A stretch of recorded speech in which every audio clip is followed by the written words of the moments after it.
ఈరోజు నారా చంద్రబాబు నాయుడు ప్రభుత్వం ఆయన ఆధ్వర్యంలోని వారి సిట్ పరివారం మరో డ్రామాకు తెరలేపింది. ఆ డ్రామాయే వీకాట్ కంపెనీ డైరెక్టర్ గారైన బాలాజీ గోవిందప్ప నివాసం పైన, భారతీ సిమెంట్స్ పైన ఇప్పుడు దాడులు చేయటం విడ్డూరంగా ఉంది. ఎందుకనగా ఇప్పటికే ఇది ఒక దొంగ కేసుగా, రాజకీయ కక్ష సాధింపు కేసుగా, లేని స్కామ్ను ఒకటి గాల్లో సృష్టించి చంద్రబాబు నాయుడుకున్న రాజకీయ కక్షలన్నిటికీ ఈ రోజున ఈ ప్రభుత్వం సిట్టును వాడుకుంటుంది అనేది సుస్పష్టం. అలా ఎందుకు చెప్పగలుగుతున్నాము అని అంటే, అరెస్ట్ అయ్యి 75 రోజులు అవుతుంది.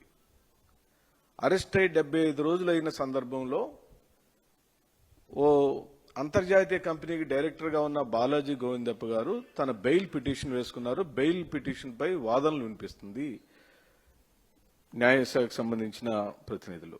ఈ సందర్భంలో ఇప్పటికే దాడులు చేసిన నివాసం మీద మళ్లీ దాడులు పునరావృతమైన కారణం ఏమిటి? పోయినసారి చేసిన దాడులలో ఏమైనా సాక్ష్యాధారాలు మీరు ముట్టుకున్నారా, పట్టుకోగలిగారా? ఏదీ లేదు. ఒక్క సాక్ష్యాధారం కూడా పట్టుకోకుండా ఓ పక్కన బెయిల్ పిటిషన్కి సంబంధించిన వాదనలు జరుగుతుంటే, గతంలో చేసిన సోదాలలో ఒక్క ఆధారం కూడా పట్టుకోలేని మీరు ఇప్పుడు కట్టుగదలు అల్లే ప్రయత్నం చేస్తున్నారు. కేవలం బెయిల్ రాకుండా అడ్డుకునే కుటిల రాజకీయ, కుయుక్తి రాజకీయాలు. చంద్రబాబు నాయుడు గారికి వయసు పెరిగిపోవటం వలన, వాళ్ళ అబ్బాయికి అనుభవ రాహిత్యం వలన, రాజకీయాలంటే రాచరికం అనుకుని, రాజకీయాలు శాశ్వతం అనుకుని, ఎవరినైనా మనం రాజకీయ అధికారంతో ఏమైనా చేయొచ్చనే ఓ విచ్చలవిడి రాజకీయ పైచాచికత్వం ఈ రాష్ట్రంలో జరుగుతుంది. అడిగేవాళ్ళు లేరని, అడిగే ప్రతి ఒక్కరిని ఈ విధంగా కేసులు పెట్టి భయపెట్టొచ్చని, రాష్ట్రం దివాళా తీసింది, పథకాలు ఇవ్వలేకపోతున్నామని చట్టసభల్లో ఆన్ ఫ్లోర్లో మీరు చెప్పిన మాట నిజం. ఈ రాష్ట్రానికి ఒక్క కొత్త పరిశ్రమ కూడా రాని మాట నిజం.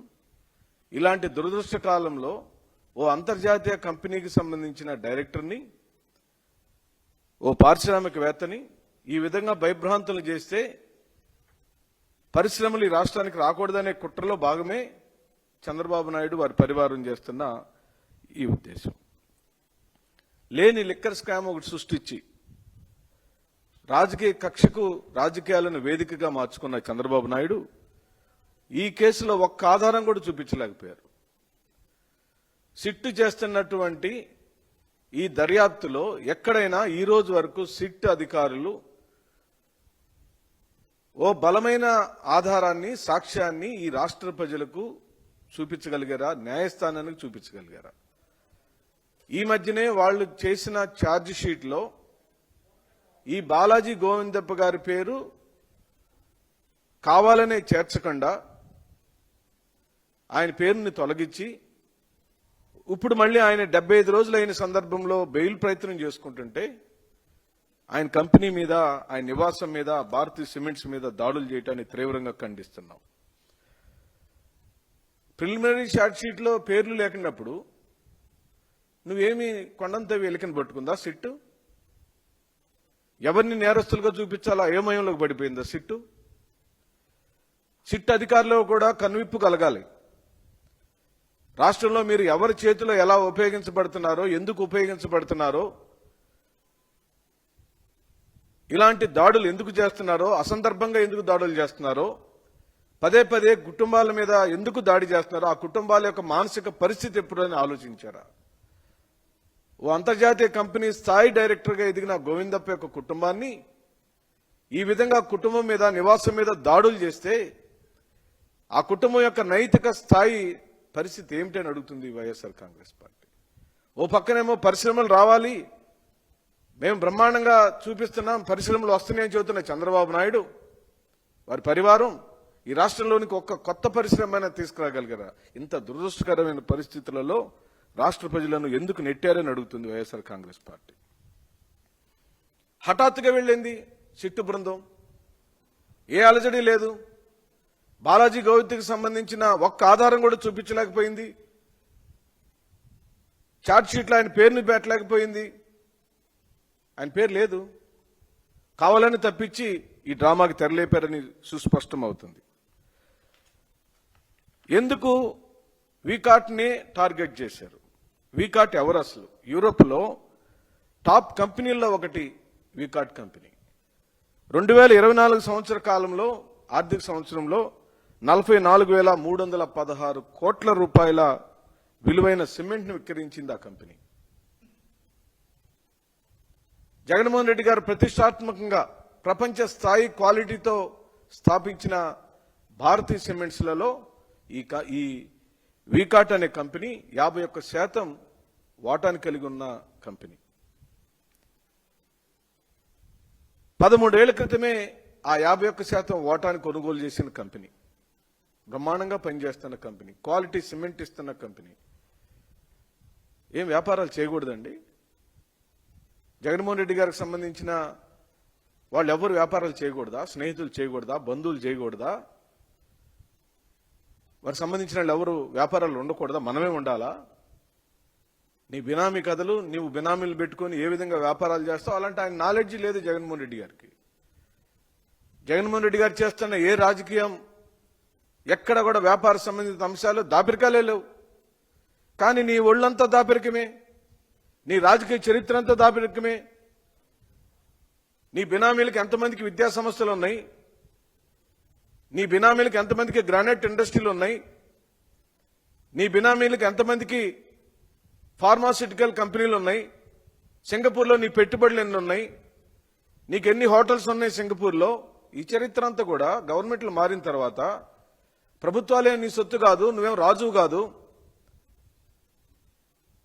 నువ్వు యుద్ధాలు చేసి రాజరికాన్ని పొందలేదు. నువ్వు కేవలం ప్రజాస్వామ్యంలో ప్రజలచే ఎన్నుకోబడిన ప్రజలకు సంబంధించిన ఓ ప్రభుత్వానికి నువ్వు కేవలం కస్టోడియన్ మాత్రమే. You are not a king. కానీ ఈ 12 నెలల కాలంలో చంద్రబాబు నాయుడు కేవలం రాచరికంతో తన రాజని, ఈ రాష్ట్రమంతా తన రాజ్యమని, పోలీసులు తన సైనికులని, తను రాసుకున్న రెడ్ బుక్ రాజ్యాంగాన్ని అమలుపరచుకోవటమే ఈ సిట్ ఉందని, ఈ పోలీసు వ్యవస్థ ఉందని పూర్తిగా తండ్రి కొడుకులు ఇద్దరు నమ్మి ఈ రోజున భయభ్రాంతులు చేస్తున్నారు ప్రముఖులను, పారిశ్రామికవేత్తలను, గౌరవమైన కుటుంబాలను. ఏ ఒక్క రోజు కూడా ఎక్కడ కూడా బాలాజీ గోవిందప్పకు నేర చరిత్రన్న సంబంధం లేదు. ఒక ఇంటర్నేషనల్ కంపెనీ డైరెక్టర్ అండి, స్వయం కృషితో స్వశక్తితో మచ్చ లేకుండా ఎదిగిన వ్యక్తిని ఈ విధంగా హింస పెట్టడం దేనికి సంకేతం అని చెప్పి అడుగుతున్నాం. నువ్వు ఎలాంటి భవిష్యత్తుని ఏ విధంగా నువ్వు తయారు చేసుకుంటున్నావో, నీ కుమారుడి యొక్క భవిష్యత్తుని ఏ విధంగా నువ్వే లిఖితపూర్వకంగా రాసుకుంటున్నావో ఒక్కసారి మననం చేసుకోమని చెప్తుంది వైఎస్ఆర్ కాంగ్రెస్ పార్టీ. అధికారాన్ని పూర్తిగా దుర్వినియోగం చేస్తూ పోలీస్ వ్యవస్థని జేబు సంస్థగా మార్చుకొని పచ్చ చొక్కాలు వేసుకోవటమే నయం. ఇంకంతే. ఇంకా పోలీస్ వ్యవస్థ పూర్తిగా తెలుగుదేశం పార్టీకి సొంత చుట్టాల్లాగా పనిచేస్తున్నారు.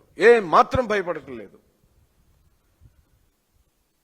ఎందుకంటే ప్రజాస్వామ్యంలో గెలవబడిన ఎమ్మెల్యేలు, మంత్రులు దారుణాతి దారుణంగా దోచుకుంటుంటే తిని బలిసి ఎక్కడ కూడా ప్రజాస్వామ్యం మీద నమ్మకం లేకుండా దాడులు, దౌర్జన్యాలు, దోపిడీలు, దందాలు మీ రాజకీయం అంతా. ఎక్కడైనా సోద్యం ఉందా? ఓ ఇంటర్నేషనల్ కంపెనీ డైరెక్టర్ గారిని పదే పదే వారి కుటుంబం మీద దాడి చేస్తూ నివాసంలో సోదాలు చేస్తే ఆ కంపెనీని రాష్ట్రం నుంచి తరిమి కొట్టడమే మీ అంతిమ లక్ష్యం. భారతీయ సిమెంట్స్ ఉండటానికి వీల్లేదు, వికాట్ ఉండటానికి వీల్లేదు, బాలాజీ గోవిందప్ప ఉండటానికి వీల్లేదు. భయభ్రాంతులైపోవాలి. రాజకీయంగా ప్రయత్నం చేస్తున్నావు, వ్యాపారం మీద దాడి చేయాలని ప్రయత్నం చేస్తున్నాం, అనునాయుల మీద ప్రయత్నం చేస్తున్నావు, వ్యాపార భాగస్వాముల మీద ప్రయత్నం చేస్తున్నావు. అంటే నువ్వు చేసుకో, నువ్వు ఎన్ని ప్రయత్నాలు చేస్తావో మానవ సంబంధమైన ప్రయత్నాలు అన్నీ చేసుకో చంద్రబాబు నాయుడు. ఎవ్వడికి భయం లేదు. మేమైతే భయపడే జాతి కాదు. వైఎస్ఆర్ పార్టీ కుటుంబ సభ్యులు ఎవరు కూడా భయపడటం చేత కాదు. ఏమిటండి ఇది? ఏమిటిది? ఇలాంటి అంతర్జాతీయ కంపెనీకి సంబంధించిన పూర్తి స్థాయి డైరెక్టర్ అయినా ఆషామాషి వ్యక్తి అనుకున్నారా? కుటుంబాల మీద దాడి చేయటం, నివాసాల మీద దాడి చేయటం, పదే దాడి చేయటం, బెయిల్ ప్రయత్నం చేసుకునేప్పుడు దాడి చేయటం, 75 రోజులు జైల్లో పెట్టిన నువ్వు పైచాచికి ఆనందం పొందుతున్నావని. నీ చరిత్ర ఏమిటి? నీ వాళ్ళందరూ ఏం చేస్తున్నారు?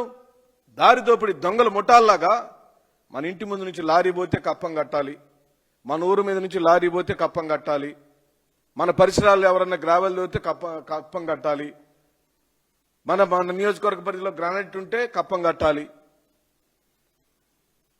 గ్రావెల్ ఉంటే కప్పం కట్టాలి, ఏ వ్యాపారం చేసినా నీకు కప్పం కట్టాలి. అదే ఈ రోజున నీ మంత్రులు, ఎమ్మెల్యేలు, ఎంపీలు చేస్తున్న దందాలు. అది దాచిపెట్టడానికి నువ్వు చెప్పిన ఒక్క హామీని కూడా నిలబెట్టుకోలేని నువ్వు, ఈ 12 నెలల కాలంలో ఘోరంగా విఫలం చెందిన ముఖ్యమంత్రి అయిన నువ్వు, నీ వైఫల్యాన్ని ఇలాంటి దాడులతో, ఇలాంటి కుప్పి గంతులతో, ఈ చవకబారు రాజకీయ వ్యవహార శైలితో నువ్వు పూర్తిగా విఫలం చెందేవని నువ్వు ఒక తుస్సు ముఖ్యమంత్రి అని చెప్పి అంటుంది వైఎస్ఆర్ కాంగ్రెస్ పార్టీ. 12 నెలల కాలంలో వెనక్కి తిరిగి చూస్తే ఏమున్నాయండి? తెలుగుదేశం పార్టీ వైసీపీ వాళ్ళని దాడి చేసింది, తెలుగుదేశం పార్టీ వైసీపీ నాయకులను జైల్లో పెట్టింది, వైఎస్ జగన్మోహన్ రెడ్డి గారి పర్యటనలు అడ్డుకుంది, వైఎస్ జగన్మోహన్ రెడ్డి గారి పర్యటనలకు ఆటంకాలు కల్పించింది, వైఎస్ జగన్మోహన్ రెడ్డి గారిని పలానా చోటుకు వెళ్ళొద్దంది, నువ్వు పరామర్శించొద్దంది, నువ్వెవ్వరు బాధల్లో ఉన్నా మాట్లాడటానికి వీల్లేదంది. లేదు, అంతకుముందు చూస్తే నీ చరిత్ర ఏమీ లేదు. మేము అడుగుతున్నాం ఈ రోజున అల్ట్రాటెక్ పరిశ్రమకు కర్ణాటక నుంచి ఎర్రమట్టి సరఫరా వివాదంపై మంత్రి బీసీ జనార్దన్ రెడ్డి, జేసీ ప్రభాకర్ రెడ్డి మధ్య వారు చోటు చేసుకున్న మాట నిజమా కాదా? నువ్వు చెప్పు చంద్రబాబు నాయుడు గారు, సమాధానం చెప్పు.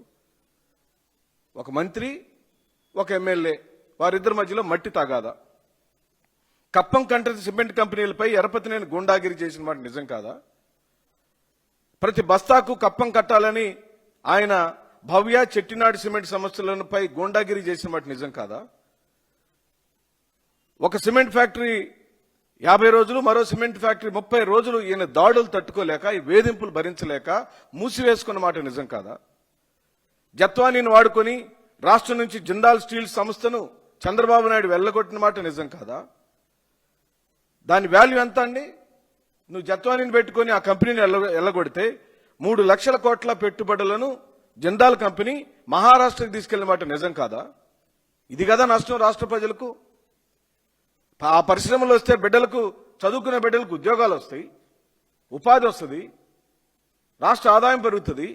దాని మీద దృష్టి పెట్టాల్సిన నువ్వు ఈ చౌకబారు రాజకీయాలకు తెరలేపేవని సందర్భంగా నేను మనవి చేస్తూ, నెల్లూరు జిల్లాలోని కృష్ణపట్నం పోర్టు సెక్యూరిటీ డీజీఎం సిబ్బందిపై సర్వేపల్లి ఎమ్మెల్యే సోమిరెడ్డి చంద్రమోహన్ రెడ్డి దాడి చేసి వాటాల కోసం డిమాండ్ చేసిన మాట నిజం కాదా? రామాయపట్నం పోర్టు నిర్మాణంలో తనకు వాటా ఇవ్వాలని కందుకూరు టీడీపీ ఎమ్మెల్యే ఇంటూరి నాగేశ్వరరావు నిర్మాణ మెటీరియల్ సరఫరాను అడ్డుకున్న మాట నిజం కాదా? ఇవన్నీ సుధాకర్ బాబు వైసీపీ చెప్పటం కాదు, నీ చట్టాలన్నీ, నీ గబ్బంతా, నీ గూండాగిరంతా, నీ దందాలు, దౌర్జన్యాలు, దోపిడీలు అన్ని కూడా నీ స్థానిక నియోజకవర్గంలో ప్రజలు ఎవరిని అడిగినా చెప్తుంది. కావాలంటే దీని మీద డిబేట్ చేద్దాం రండి. నీ హయాంలో నీ ఎమ్మెల్యేలు, మంత్రులు ఏం చేస్తున్నారు డిబేట్ చేద్దాం రండి.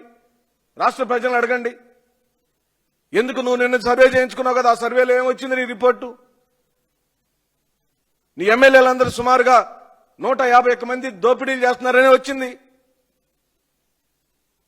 మళ్ళీ గెలవరని వచ్చింది.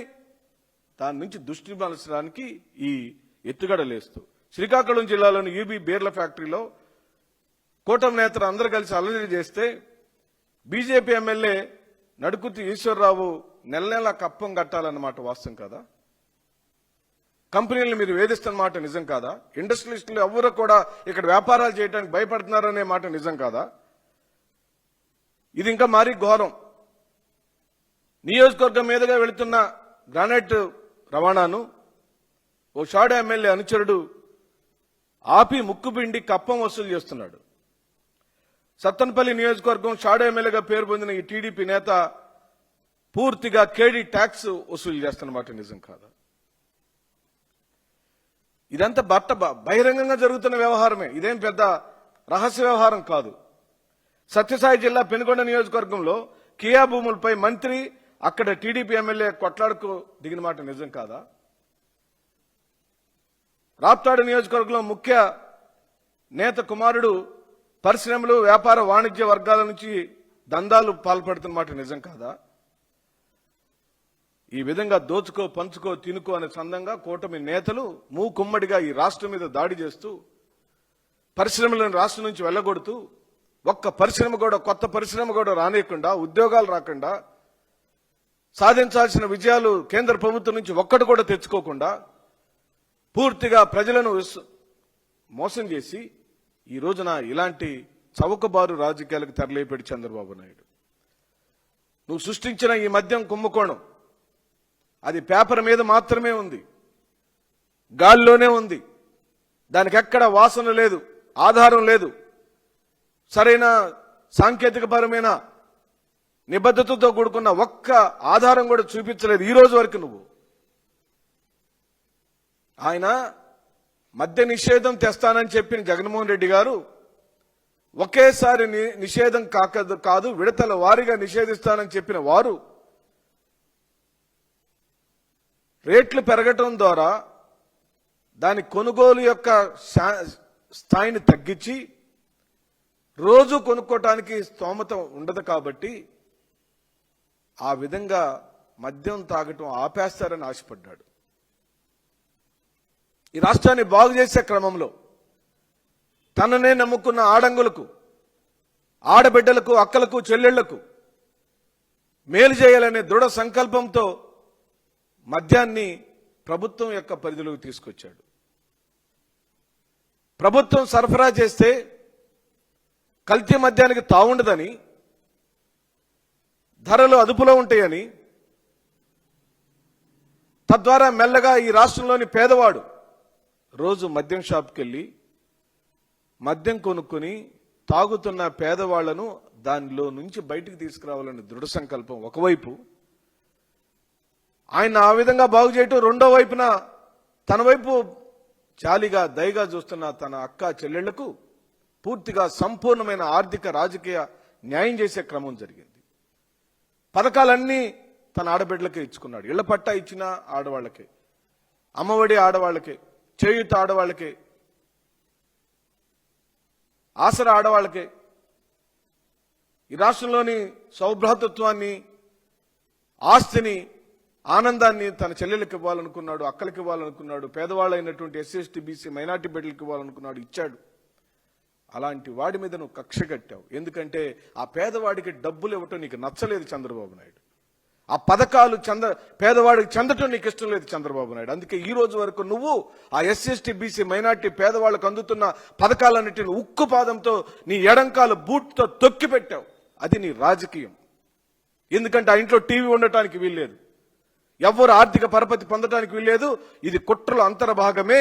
పరిశ్రమలను ఈ రాష్ట్రం నుంచి పంపించేయటమే చంద్రబాబు నాయుడు యొక్క కుయుక్తి రాజకీయాలకు పరాకాష్ఠకు పూర్తిగా ఖండిస్తున్నాం.